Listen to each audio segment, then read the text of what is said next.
all my chickadees. Welcome back to the nest. Today we're going to be finishing the demo for the winter wedding.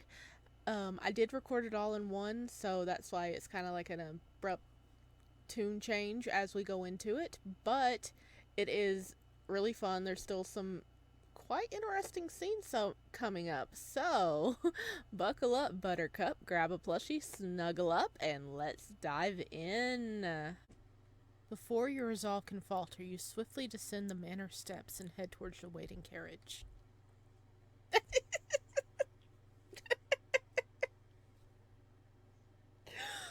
Okay.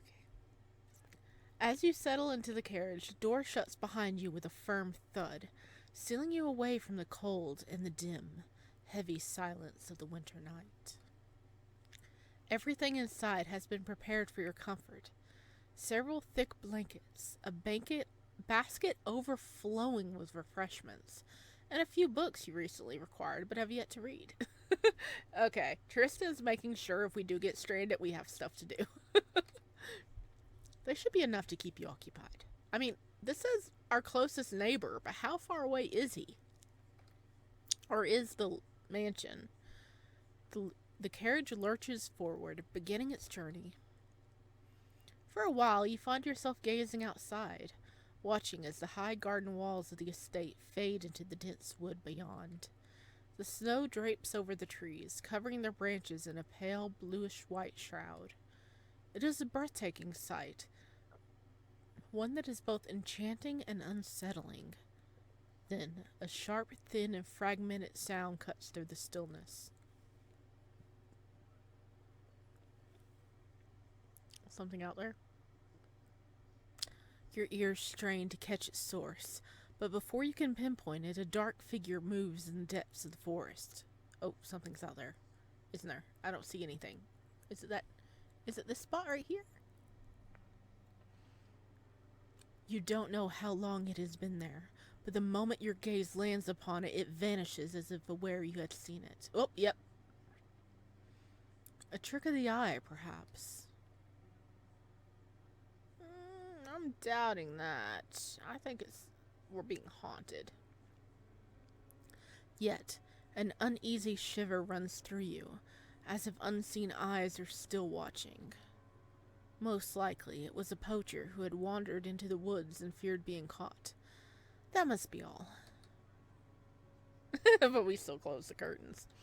Still, you draw the curtains over the window before returning your focus to the book in your lap, skimming through its pages without absorbing a single word. At first, you notice a subtle deceleration of the carriage. It's only when the horses come to a full stop that your grip on the book tightens. The muffled sound of boots crunching through the snow draws closer. Your heart pounds, though you keep your gaze trained on the book. Then the door creaks open, and a familiar face from the manor stands before you. The rider who had accompanied your journey, the one the coachman had called Rudolph. Oh, okay, so, ooh. You look like you have a pretty hairstyle. Maybe these are gonna get, like, full silhouettes in the full game.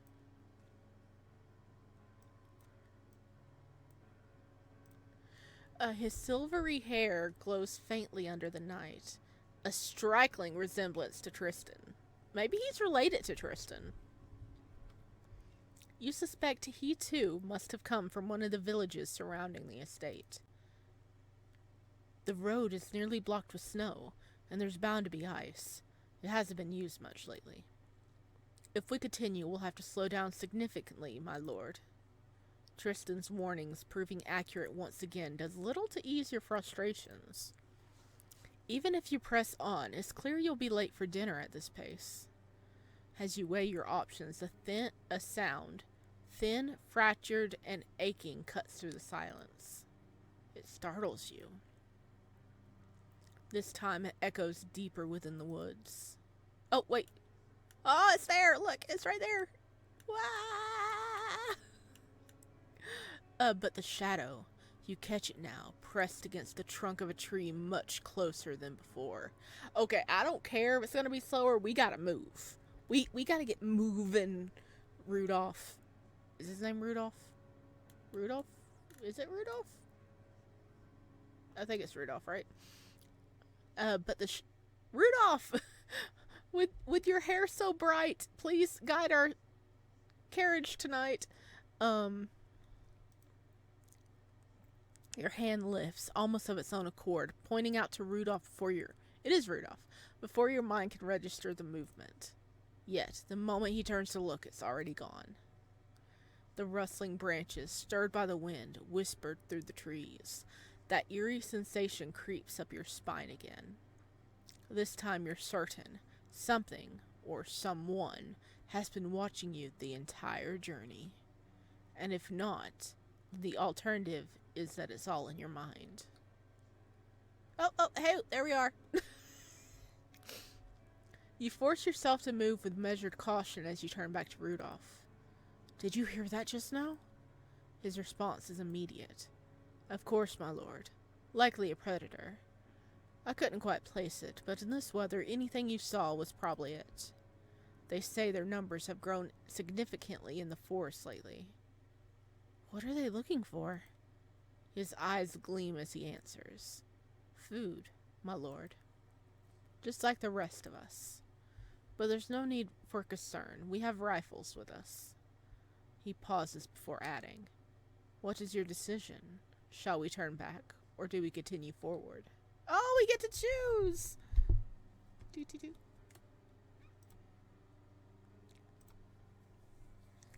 It would be best to turn back before it gets too late. No matter how much we have to slow down, we'll keep going.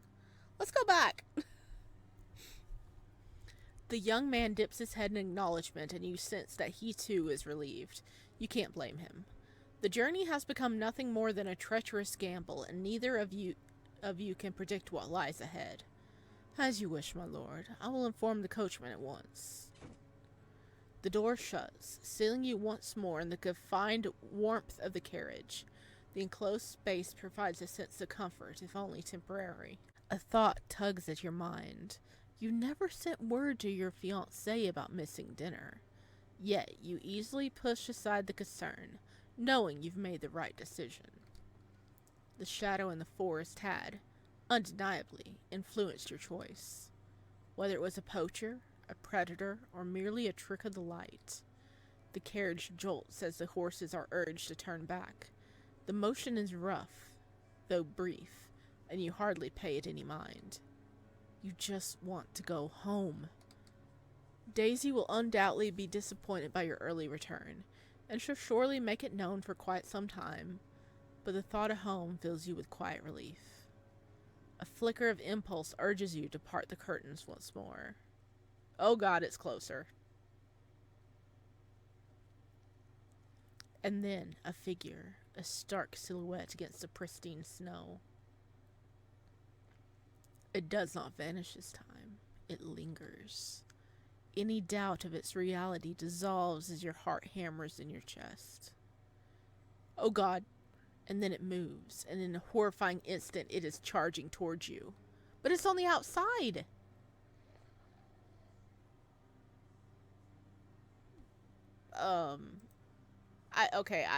I don't know if you guys heard that, because I had everything turned down pretty low, but holy crap. Let's see, I get it. Growly! Your lips part in terror, but no sound escapes. You are too late to cry out, too late to warn the others. The distance between you disappears in a blink of an eye. A monstrous, guttural growl fills your ears. This isn't the first time you've heard it. You remember the sound and the terror that came with it. Darkness, damp, suffocating cold. But where? When? The memory is too fragmented to place. You tightly shut your eyes to avoid witnessing this dreadful moment. Oh, that was a noise. The carriage shudders violently under an unnatural force. Your body is thrown against the other side of the carriage as the horses scream in fear. The coachman curses ceaselessly, but no amount of skill can steady the panicked beast. A second impact.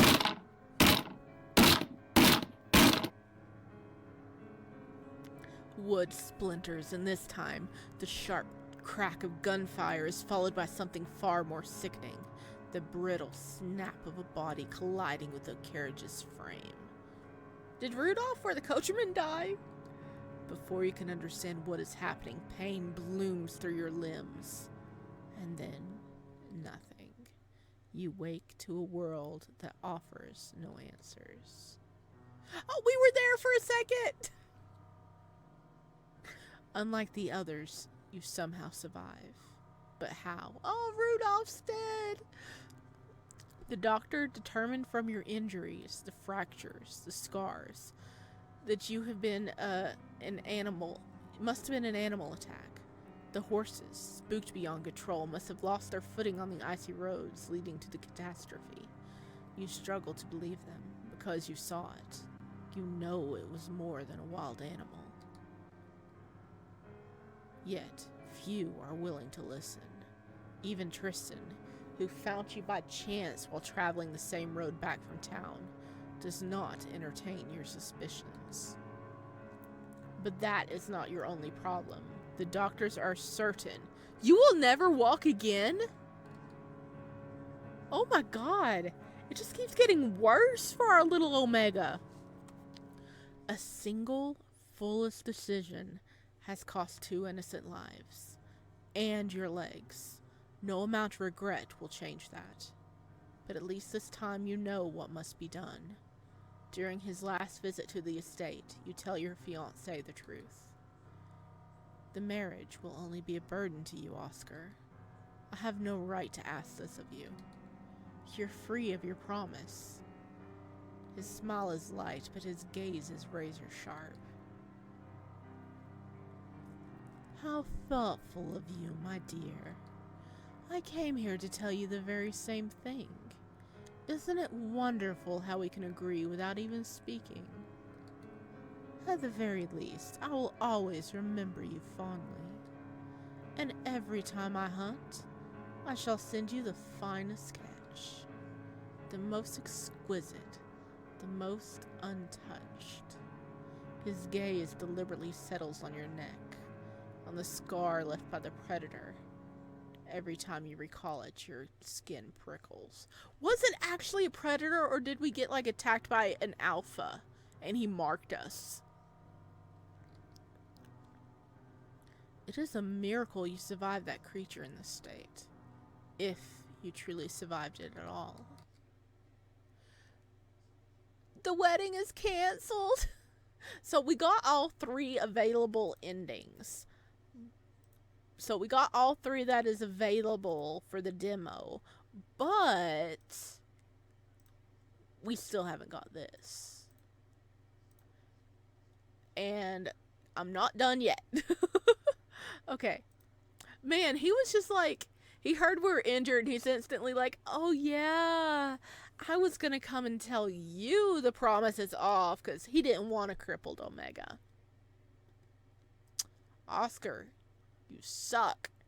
Okay, what happens if we keep going? Your words cause the young man's eyes to cloud with unease, but he merely lowers his head slightly, unable to oppose you. As you command, my lord. I'll inform the coachman immediately. I mean, I like that in this world, he's a noble Omega, but they're not looking down on him. I mean, he's still treated like royalty, and the servants are listening to him. So he's not being looked down upon for being an Omega. So that's kind of cool. But we haven't seen, like, the full nature of everything. So maybe there is some changes. Like, I think it said that, Tristan is a alpha, right? So, but he's serving us. And, Daisy is a beta. As the door closes, the narrow enclosed space of the... Okay, we've... But you know, well, okay. With nightfall, the dropping temperatures and growing fatigue will make the journey increasingly difficult. And yet, thinking of Oscar's indifferent and mocking nature, you doubt he sees much significant in this arduous trip. You're about to tell the coachman to turn back when, despite not having traveled too far, the carriage suddenly lurches forward with alarming speed. It only takes a moment to realize that this isn't the coachman's doing. You're sliding on ice. Well, Rudolph tried to warn us. Thrown off balance, you instinctively reach for something to hold on to, but it's useless. Ooh. Oh, there we are! There we are. Is that our hands? Oh, hello. I guess we were originally supposed to, like, fall down again. But, okay. You fall into the carriage floor. Fortunately, the thick pile of blankets cushioning your landing spares you from any serious harm. At the same time, the horses come to an abrupt halt, managing to stop the carriage. Your heart pounds so violently that the sound roars in your ears, nearly drowning out the noise of the carriage door opening. My lord! I'm fine. Rudolph exhales in relief as he realizes you're unharmed, merely tangled in thick blankets. They broke our fall. Thank you, Tristan. With his help, you stand and step out of the tilted carriage. There we go. We gone again. Though your breath fogs your vision, it doesn't take you long to grasp the situation. The carriage has veered off the road, crashing through the trees, and the horses are now buried up to their bodies in a snow-covered bog. Oh no, poor horsies. Are they gonna freeze?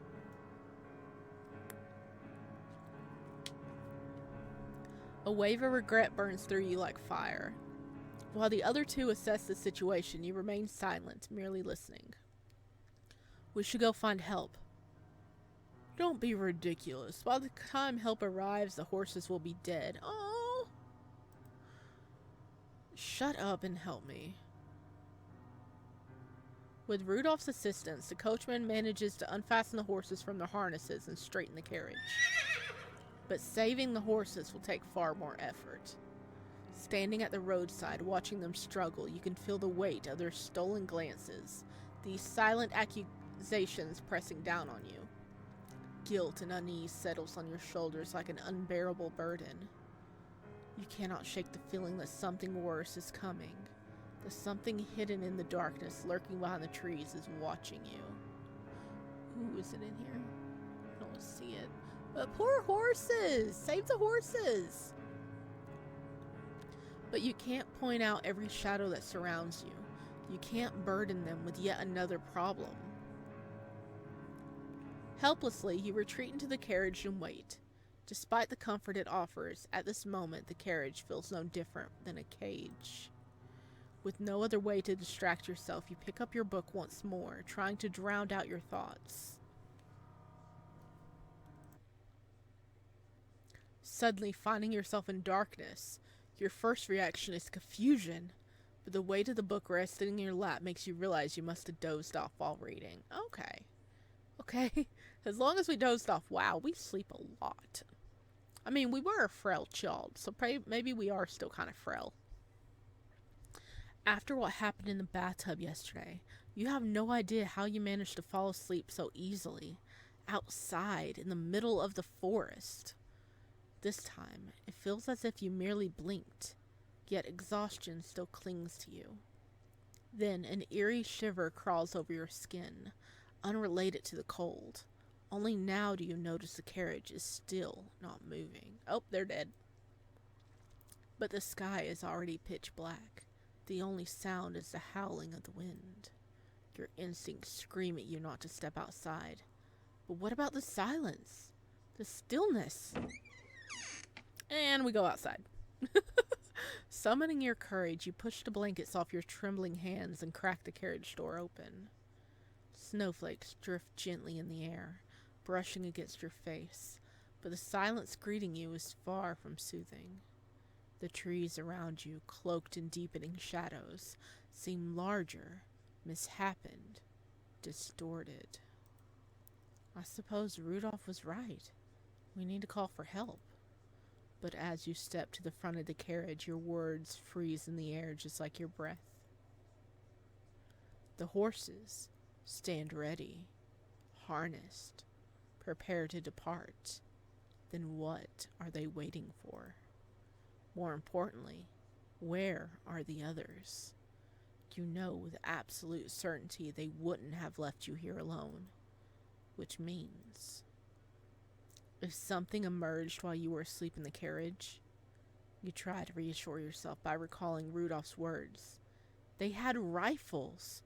He told you not to worry. Yet, a whisper from deep within tells you that their rifles might be no more useful than a child's toy. Oh.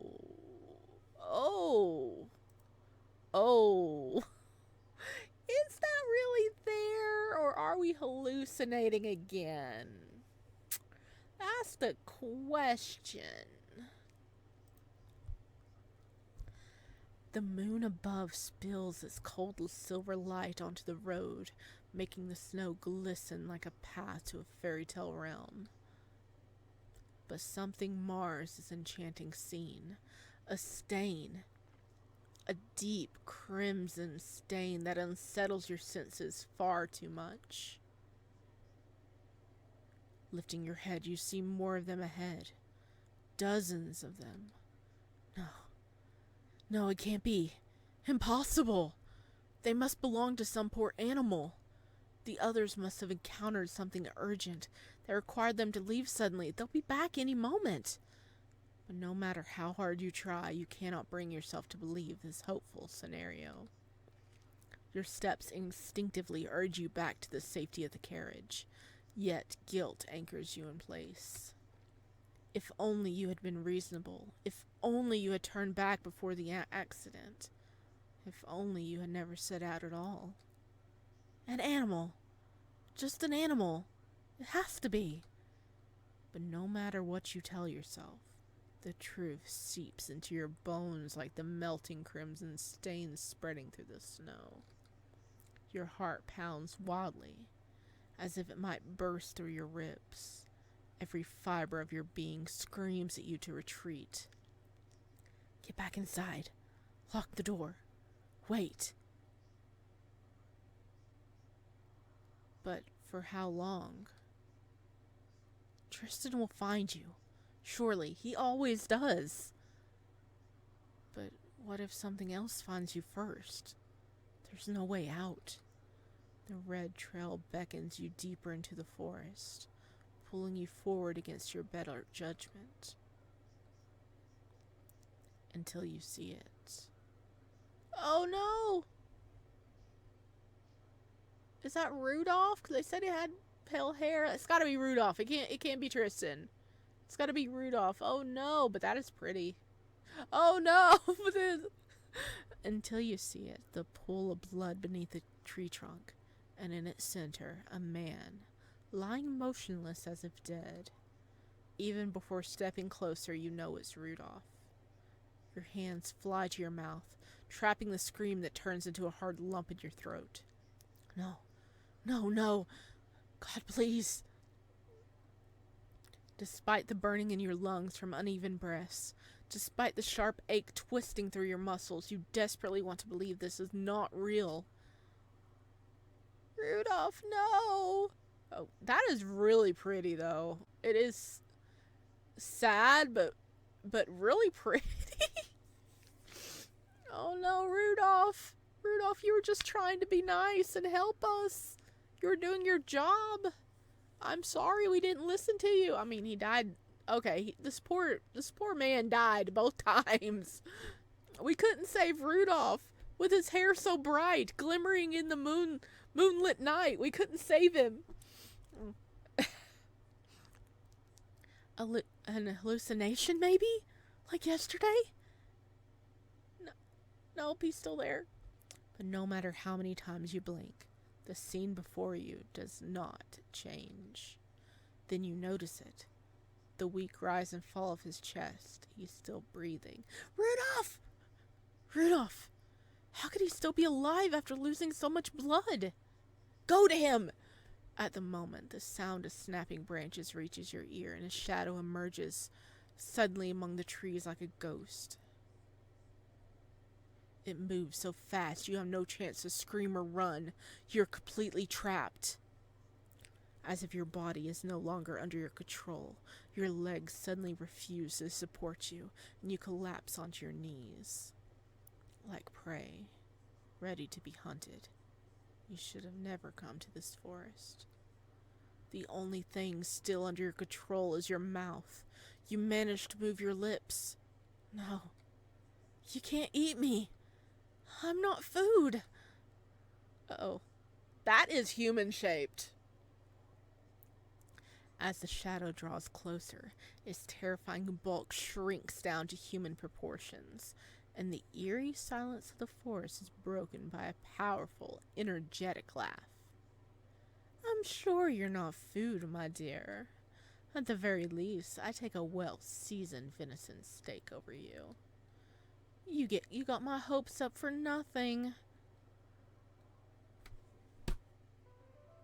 Oscar! That's Oscar. That's our fiancé. What the freak? It said he was something else. It said the shadow moved down into a human shape. So did he transform, or is our eyes playing a trick on us and we're still in the sky? We're up here. Our avatar was very cute. I will say that. He was very cute. I mean, we're only seeing his legs now. But he was very cute. I will say that. But Oscar! Okay, he is... I love your red hair. You are smug. But I'm still mad at you for being like, we don't need you. We're breaking off the engagement because you're injured. Forever. I mean, injured. Disabled. Did you do this? Did you kill Rudolph? A moment later, the shadow becomes clearer. His jacket, the ornate hunting rifle in his hands, the blood-red gleam of his hair in the darkness, and the sharp cut of his jawline, all the details that make him Oscar, your fiancé. Unlike the last time you saw him, surrounded by luxury and grandeur at a lavish gathering, you now find him standing in the cold, dark depths of the forest. For a moment, your mind struggles to comprehend it. You even fear that he might be a hallucination. And yet, despite the rising tide of fear within you, there's an odd sense of relief that cuts through it. A moment later, your voice returns. Oscar, please help me. There's something in this forest following me. I felt like I was being watched since the beginning of my journey, but I thought I was imagining things. You know, don't even mention the poor Rudolph bleeding to death over there. There we go, thank you. But it already attacked Rudolph. Look at him, he's lying there covered in blood. It could come back any moment. As Oscar's long hunting boots crunch through the snow, you lift your gaze to him. Yet, despite everything you just said, he doesn't seem concerned at all. Instead, under the moonlight, his smirk becomes even more pronounced. My dear, I can understand why you're so excited to see me, but I have no idea what nonsense you're spouting. If you're done with your greetings, get up already. You hesitate for a moment before taking his outstretched hands. There's no other choice. Well, there we go. Oscar pulls you up with a force stronger than you expected, and now that you're standing closer, you get a better look at his face, especially his eyes. Despite the nonchalance in his voice, you realize he's carefully studying you. Good. You didn't hit your head anywhere. For a second, you almost had me worried. Are we hallucinating the body? Is it really like a deer body or something? You try to calm yourself, but your voice still comes out fast and frantic. Oscar, are you even listening to me? I'm serious. Look at Rudolph, You stop mid-sentence as your eyes fall on Rudolph, realizing something horrifying. The pool of blood surrounding him is gone, as if it evaporated into thin air, just like what happened in the cemetery, and in the bathroom. Oscar, noticing your silence, crouches beside the man lying in the snow. Oh my god. Well, the blood's not there. Did he try to go for help and fall? and and hit his head? Rudolph. I was almost sure his name was something ridiculous like Tristan. Whatever. Shit, he's not dead. I thought you'd finally decided to get rid of him and brought him to my estate to bury him. Your mind comes to a complete halt. You don't know what to think anymore. The only thing you're certain of is that Rudolph is your priority. Please stop joking and help me figure out what's wrong with him. Do I look like a doctor to you, darling? Despite his exasperated tone, Oscar sets his rifle aside and checks Rudolph's pulse before turning him onto his side to examine him. It doesn't take long to realize that this man is not your butler. Oh, another white-haired man. Your preferences truly leave me speechless, dear. Looks like he just passed out. If he stays like this much longer, he'll freeze to death. Even though your mind is full of questions, Oscar's words bring a small relief in the middle of this wretched journey. You eagerly speak up. My carriage is nearby. We can carry him there. For a brief moment, the mockery in Oscar's eyes dims. My dear, may I remind you, I am your fiancé, not your servant. You must be confusing me with someone else. Oh my god. Dude! You are a pompous little thing. Step aside and let me do it! Yes. Yes, we're a big strong Omega. Oh my god, we're gonna kill ourselves trying to do this. Then step aside and let me do it. Your defiant tone makes his eyes glimmer, and soon enough you hear the amusement in his voice. Oh really? Please, go ahead, dear. I can't wait to see how you manage to carry him all on your own. Poor thing, I already feel bad for him. You should have known that a remark like this wouldn't faze him. Still, determined to stand your ground, you ignore him and kneel beside Rudolph. Sweating and struggling, you manage to lift him slightly by the arm, but before you can do more, Oscar's hand cuts in sharply. Leave him. I have no interest in dealing with two corpses in the middle of the forest. Without another word, he retrieves the rifle he placed on the ground and takes a few steps from you.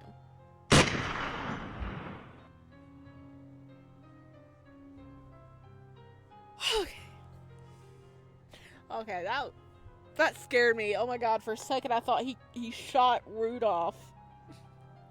I thought he shot Rudolph so we wouldn't have to carry him. Oh my god.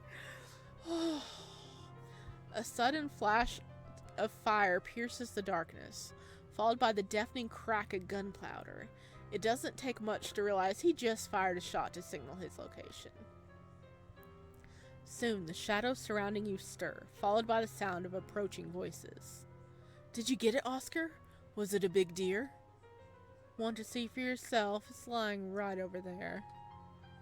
As the first shadow emerges into the moonlight, you recognize the man's face from the lavish parties you've attended.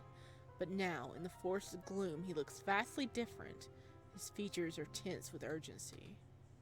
Bloody hell, did you shoot a man? I need help getting rid of the body. The tense silence only lasts for a moment before Oscar's lips curl into that signature twisted smirk. You're too easy to fool, you know. It's not even fun anymore. As Oscar's hunting party reaches you, you finally learn where your missing coachman had been. One of the approaching figures stepped forward, his outline illuminated by a lantern's goal, and you recognize him instantly. The coachman! What are you doing with them? By the time we got the horses free, it was already too dark. Continuing on would have been too dangerous. When I heard the gunshot, I thought Lord Oscar might be out hunting. Since Rudolph wasn't familiar with Lord Oscar's men, I went to ask for help. He insisted he wouldn't leave your side.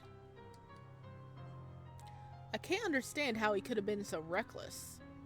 Since Rudolph remains unconscious, there's no way to get an answer. Oh, there we go. They're dragging him home. As you make your way back to the carriage, the glow of the lanterns held by Oscar's men fails to reveal any traces of the red stains that led you to Rudolph. Why are we hallucinating blood? Are we like that traumatized by how our parents died, so we just keep hallucinating blood?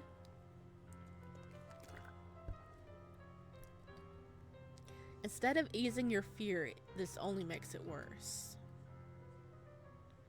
If it was all in your head, then how did you manage to find Rudolph when there's not a single trace of him left behind? Or maybe our hallucination is trying to tell us things. Maybe we are haunted. And why is the carriage door open? Did you forget to close it? Did the wind blow it open? Or had the shadow been here? Had it looked inside to find you? A fresh wave of fear washes over you. Even now, you still feel like you're being watched. As long as you remain in this forest, you doubt you'll ever be free of that feeling. Even as a child, a single glance at the woods beyond your bedroom window had been enough to send chills down your spine. Now you vow to keep the curtains tightly shut on every future journey. Once inside the carriage, your gaze shifts to Rudolph, bundled up in thick blankets and fast asleep in the corner. And you can't help but recall that vivid crimson, still warm blood. From outside, you hear Oscar's deep voice carrying over the hushed whispers of his hunting party. Edgar, show the coachman the shortcut to our estate. Let the poor horses catch their breath. This little rescue mission has exhausted me. I'll be riding inside the carriage with my future spouse. Thanks for asking. Without delay, the carriage door swings open, letting in the cold night air as Oscar steps inside. The crimson of his hair and clothes unsettles you, but you try to ignore it. And of course, you already know he will bypass Rudolph entirely and sit by you. Bracing yourself for discomfort, you inch as close to the window as possible, hoping to put as much space between you and the narrow seat allows. Oscar's noticed your subtle retreat, yet, despite settling into the seat with his usual nonchalance, he does not close the distance. A rare courtesy, or perhaps a subtle confirmation of the distance that has grown between you lately. I mean, he seems like an asshole. So I don't blame. Oh my gosh.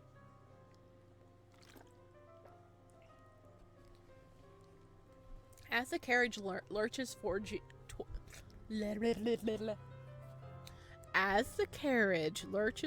again, you close your eyes, willing the rest of this cursed journey to pass quickly. But then the rustle of the food basket, a sharp crunch. Oscar has found an apple and wasted no time biting into it. And then, predictably, his voice, ever relentlessly, fills the carriage once more. You must have forgotten that his mouth never ceases to work. What a comfortable little carriage. You have blankets, a well-stocked food basket, and even some ridiculous book about necromancy. Oh my god. Necromancy? Is that a thing in this world? Oh god. Maybe that's what the shadow is? We are cursed. We have to be cursed. Are we alive?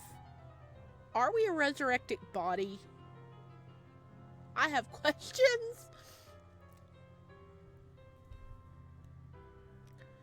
Though personally, I would prefer a more thrilling and pleasurable pastime. Your eyes snap open, sharp with warning.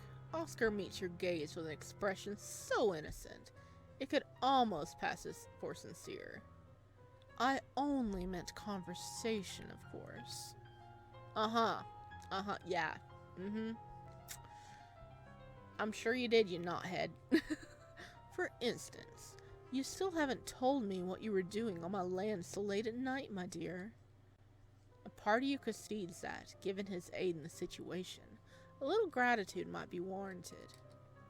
I assumed you would have figured that out. I was on my way to Red Heart Manor for your dinner invitation. For the first time, a true surprise flickered across Oscar's face. I don't recall inviting you to dinner. In fact, I don't recall hosting a dinner at all. Just a quiet meal with a few relatives and friends as usual. Now it's your turn to be caught off guard. I didn't know that. I received a letter bearing your family seal, written and signed by you. Of course, you conveniently skip over the part where the handwriting doesn't match. The realization that this entire journey might have been for nothing gnaws at you. You fix your gaze on him, waiting for a reaction. But Oscar merely takes another exaggerated bite of his apple, then, without an ounce of shame, tosses the half-eaten fruit back into the basket. Oh, disgusting! His indifference returns like a well-worn mask. Must have been the stewards. Which means my mother told him to. You know how the old woman is half the time. Even I can't make sense of what she's up to. Lady Deanna, Oscar's mother, is a formidable alpha in her own right, the true ruler of Red Heart Manor and its lands. Though you know that Oscar has taken full control due to her declining health. How long that will last remains uncertain. Naturally, as a devoted fiancé, I would never have subjected my delicate and ailing betrothed to such an exhausting journey had I known. Yeah. We are ailing.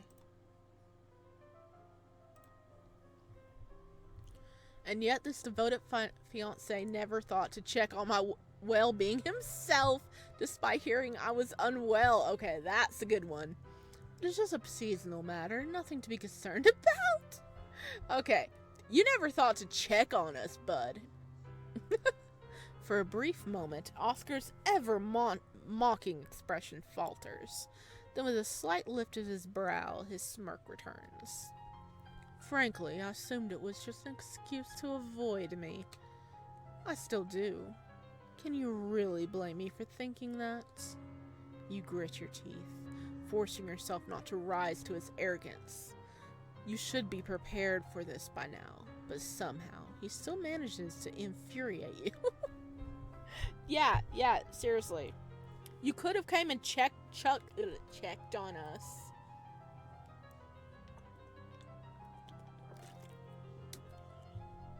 You could have came and checked on us. Yes, because when I said I wasn't well, I actually meant it. You weren't even on my mind. And you do look perfectly fine now, my dear.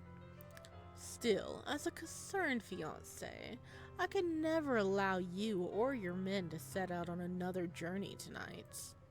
Oh, but look, we've arrived. With a flourish, Oscar pulls back the curtain. Perched atop the steep hillside, Red Heart Manor looms up against the night sky, its dark silhouette swallowing the light from the carriage lanterns. The sight leaves you momentarily stunned. How had you arrived so soon? Any lingering doubts about Oscar's so-called shortcut vanish. He has a pretty big manor in his own right here. Welcome, my dear. Welcome to the Red Heart. At long last, your journey has ended. And yet, deep inside, you can't shake the question. How will the night pass? To be continued! Woo! We reached a to be continued screen. Yes, that will continue in the demo. We had unfortunate ends, all three of them, but this one will be continued. Heck yeah. I wonder how that's gonna go. Goodness. We don't have Tristan with us. So we are on our own in that. But I am not done yet. I know this has been a very long video so far, but I have to know. Okay, we're gonna go back and see what differences will be. What did we say this? Just a seasonal matter, nothing to be concerned about. Despite his exaggerated relief, the look in his eyes tell you he doesn't believe a word of it. Oh, you have no idea how comforting that is to hear. And you do look perfectly fine. Okay, so that doesn't really change anything. Okay, that doesn't change anything. What about this? Why don't we actually ask him? Be like, please, I'm begging you. Your fiancé's face momentarily betrays his displeasure, but his voice retains its usual mocking tone. You know, you don't wear begging well. You should have known that a remark like this wouldn't faze him. Still, determined to stand your ground, you ignore him and kneel beside Rudolph. Wait. Without another word, he retrieves the rifle he has placed on the ground and takes a few steps away from you. Oh, that's loud. Okay. So I'm guessing, like, what we do is gonna, like, affect it later. Like, if we beg and maybe he sees less of us. But he actually took a few steps away this time to do it. Okay. Alrighty.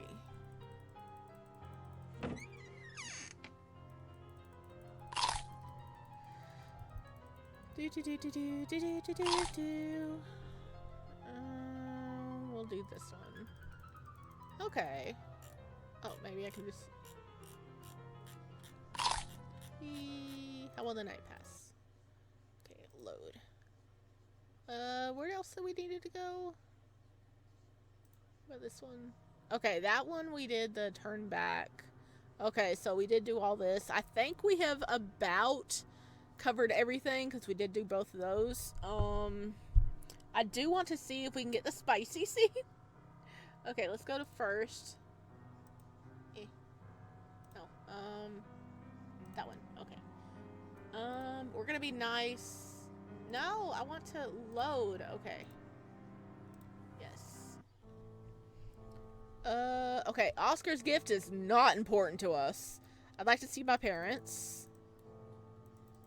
Okay, and then we go through this. Look! Aren't we cute? It's been a while. I'm glad to see you again. We got a snatched little waist. Look at that. Perfect for little Omega. Don't check the grave. He's so dainty and little. I'm very excited to see, like, the Omegaverse playing into this more. Thank you for thinking of me.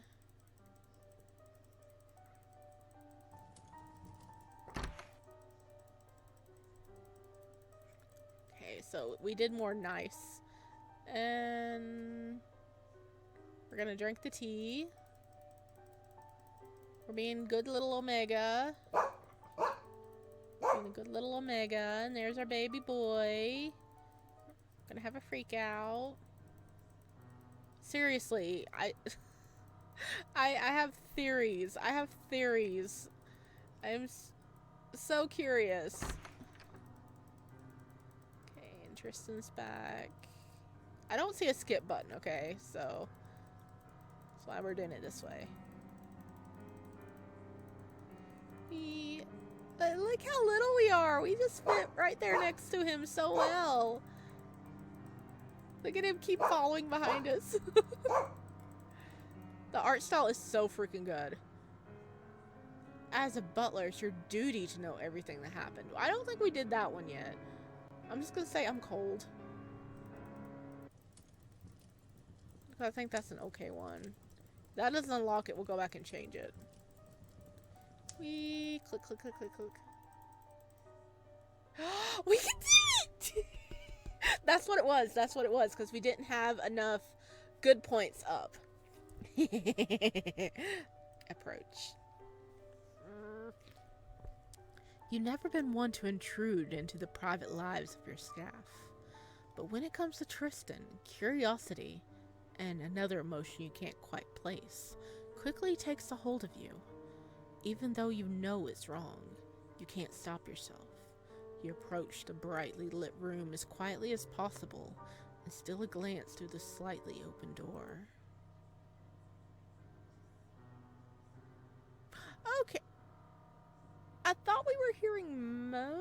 This is not what I thought was happening. Tristan stands in the center of the room, directly in the path of the light. However, instead of his usual impeccable posture, his body leans towards a man kneeling on the floor, a servant most likely.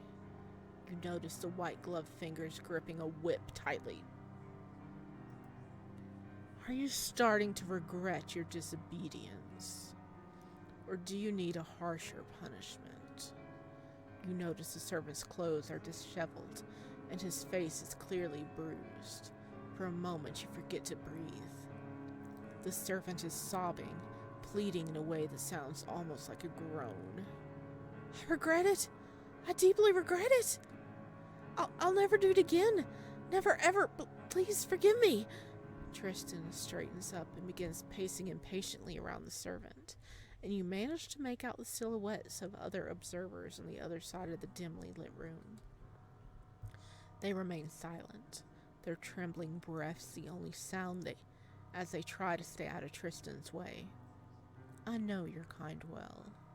You don't deserve even the slightest bit of mercy.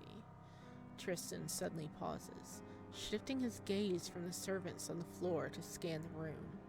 A cold, chilling smile spreads across his face, one you've never seen before. Discipline you requires great patience and punishment. Lucky for you, I have both. As he finishes speaking, his yellow eyes turn in your direction, and for a moment, it feels as though his gaze meets yours. In a panic, you step back from the door and retreat a few paces. Your mind races, torn between running away and staying put, but Tristan's authoritative voice reaches your ears once more. But tonight is not the night. Your heart pounds with odd tension as you make a quick decision and hurry back to the kitchen. You remind yourself that disciplining the staff is part of Tristan's duty as the butler of the manor. Yet there was something in his demeanor, aggressive, ruthless, savage even, that you never seen in all the 5 years you've known him. Well, he hasn't let you see it. Now you no longer question why Daisy is so afraid of him and shows him so much respect, or why she insisted on staying with you tonight. Your maid, now asleep in the warmth of her room, oblivious to everything, is doing the best she can. You feel like you should ignore everything too. You feel like, yeah, at least for now. Heading back towards the stairs to return to your room, the sound of footsteps behind you halts you in your tracks. My lord, is something the matter? No. We were wanting tea?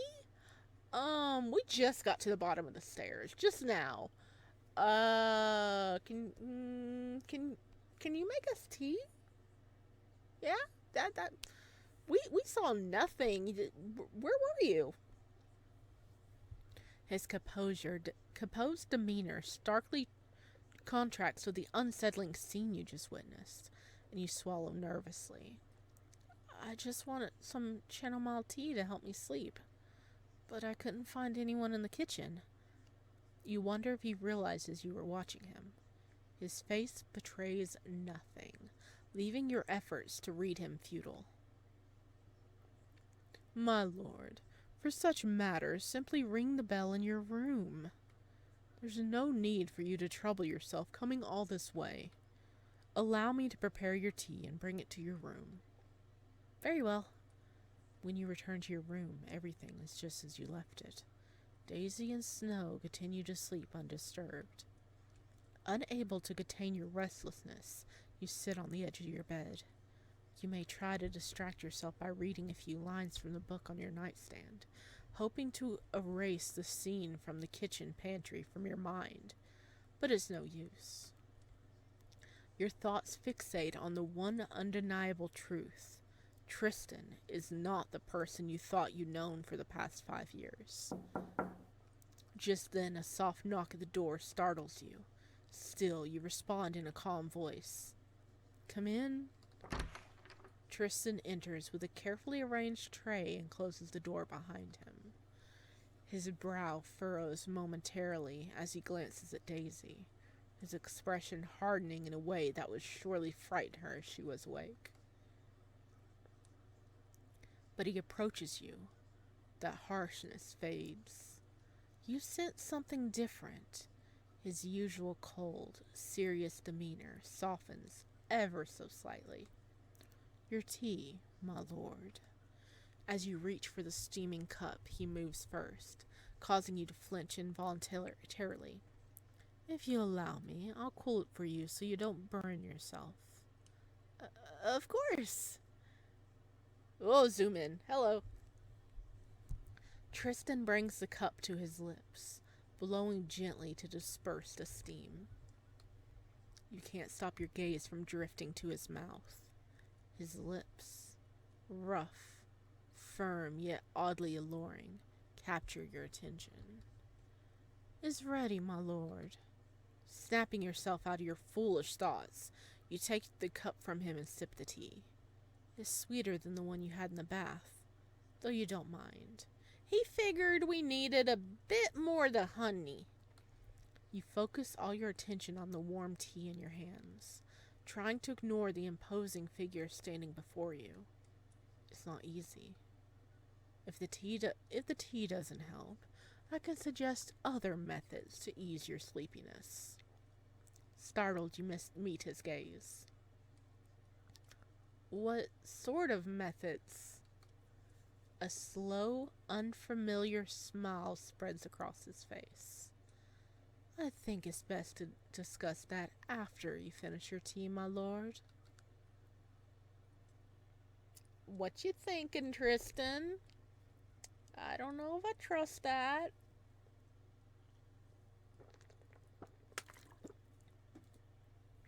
A warm shiver courses through you as you take another sip, his intense, deliberate gaze never leaving you. You try not to act hastily, not wanting to reveal how curious you are about the other method.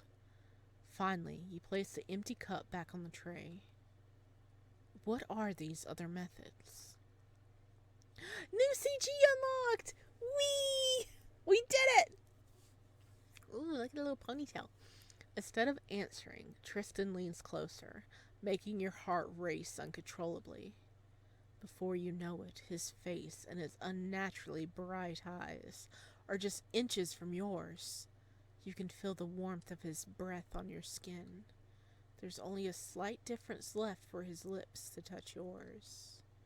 But Tristan doesn't close that gap. He maintains the distance, his voice deeper than usual, brushing against your ears. With your permission. Ah!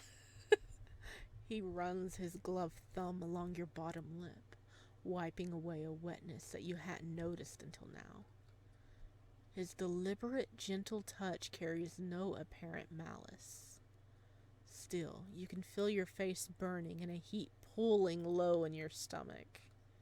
Whatever you're feeling is wrong. You're engaged. You're gonna be married soon. Tristan, as if aware of the whirlwind of emotions you're feeling, removes his hand from your face and whispers softly before standing up. I could read to you until you fall asleep, my lord.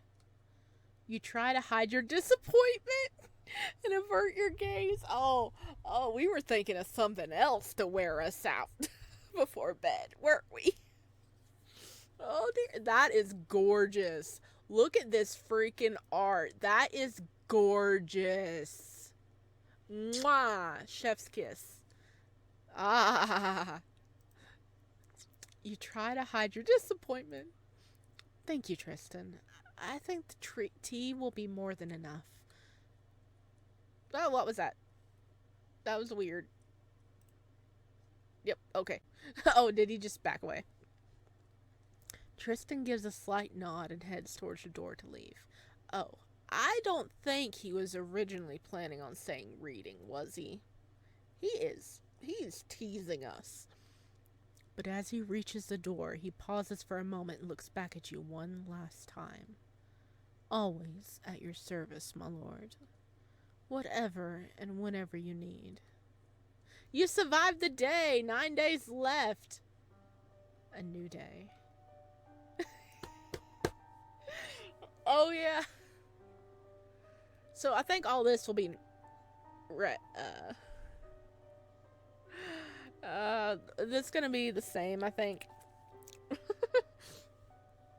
No matter how long you sleep, you wake up at the same time every morning without exception and have your breakfast. Okay, we've seen this. But look, we fixed it. We're on the ground now. Heck yeah. Okay, all this looks to be the same we've seen before, but look at our lovely model doing what it's supposed to do. That was just a little glitch. I mean, it happens in like any type of game. You can get weird little glitches like that that can't be replicated.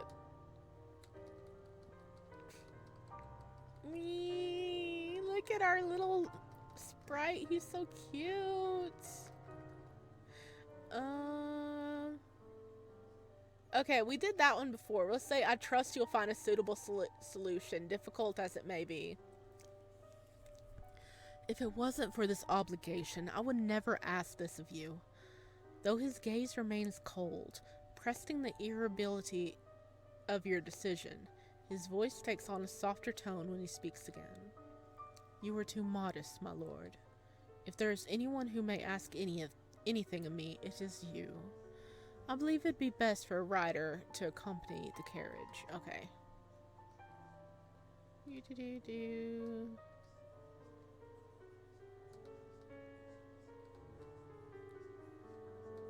Alright, so we have seen this.